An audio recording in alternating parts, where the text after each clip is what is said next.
Hello and welcome to a quick tutorial on how to do a Google Hangouts on Air.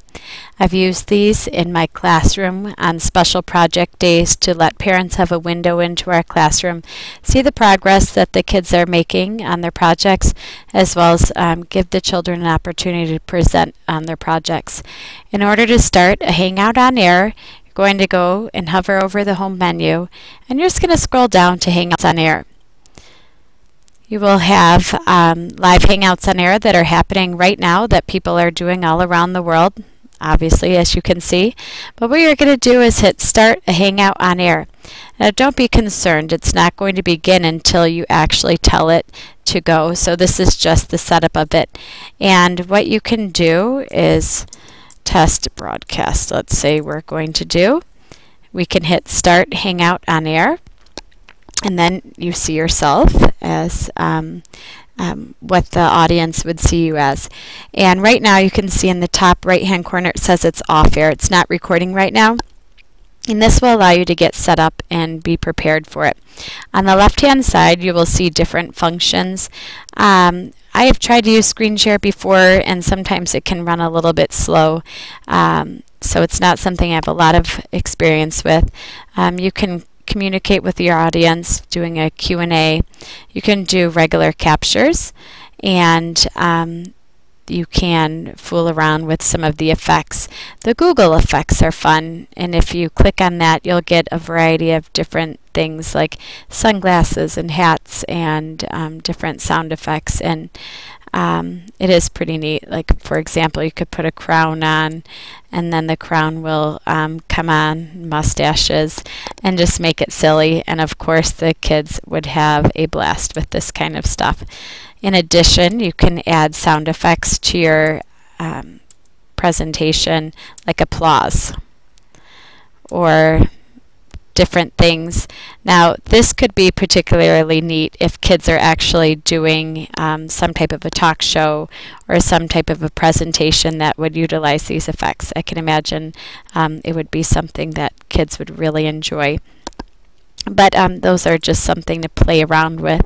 One thing that I really do enjoy using is the Google third, the bottom third. And that was something I did not really have on my radar, or lower third I think it's called.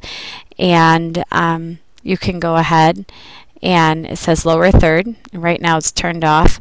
If I wanted to put my Twitter handle, or maybe the class Twitter handle, or where we were located, I would do that, and I can just go ahead and click and it turns it on.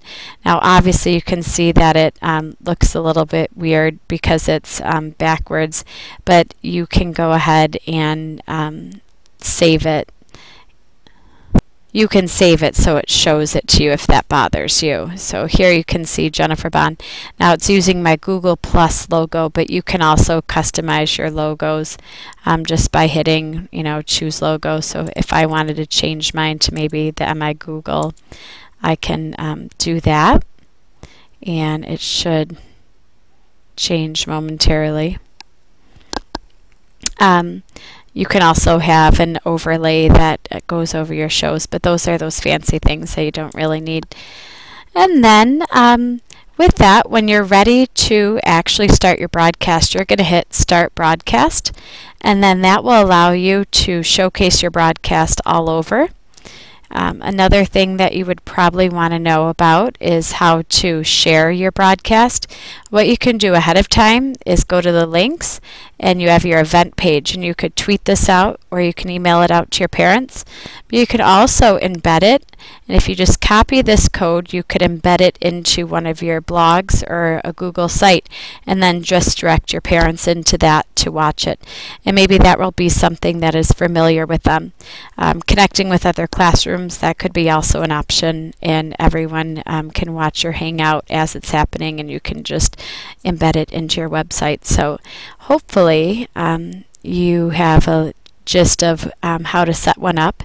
And again, as soon as your broadcast is done and you hit end broadcast, it will go right into your YouTube menu and automatically be an archive video for you to share out again.